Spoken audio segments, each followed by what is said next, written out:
Within 5 months of Eric Richins' death, Kouri Richins, her children, and one trip even included her mother, is traveling outside of the country and even overseas. There was a trip to Spain, and there were 2 trips to Mexico.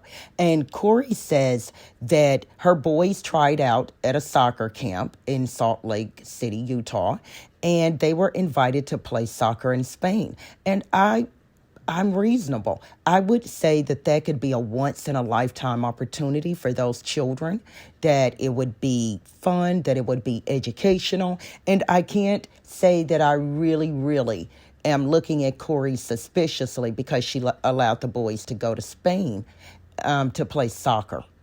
Well, she went on to detail 2 trips to Mexico. And on one trip, she did take her mother with the children. And she said in the email that it's been really hard after Eric's death, and that she hopes they understand that. And that it wouldn't be abnormal, right, for her to take these vacations, because she and Eric travel to Mexico with the children every year, sometimes twice a year. And I would say that if one's husband died suddenly and you're grieving, your children are grieving, that a lot of grieving families would love to be able to get away and to take a vacation. But of course, it's Kouri Richins, so there's more. She went on in that email to some accounted authorities to reiterate that she believed that Eric had an affair during their marriage.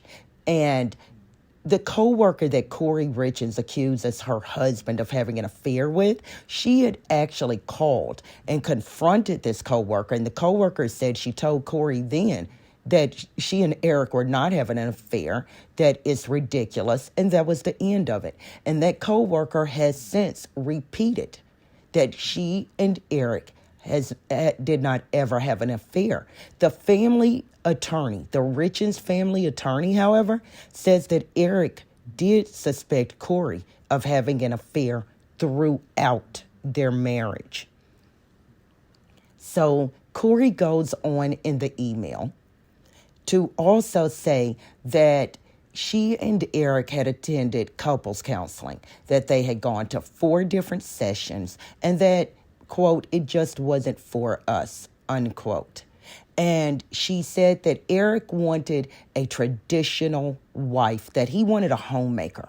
But that wasn't for her, Kouri said. So she started her own business. And she said that Eric was conservative and traditional because his first wife had an affair with a coworker, and that's the real reason that Eric didn't want her to work.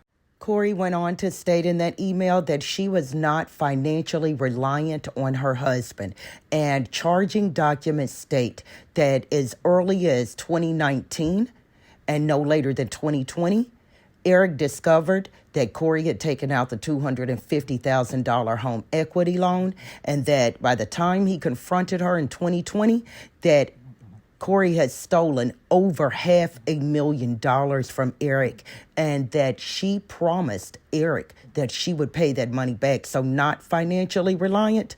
I don't think so. What Utah authorities claim to have evidence of is that shortly before Eric died, that Kouri had procured hydrocodone pills, pain pills, right? And she told that the person she was asking for the pills that it was for a client who was having pain.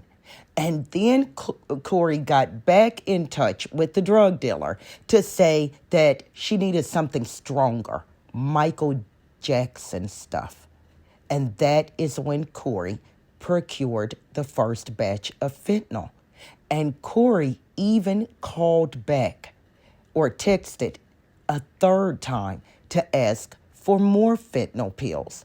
Now, you can imagine that the Richins family is reeling, that these 3 young boys, their lives have been altered forever. And what does Kouri do next? She writes a children's book on grief.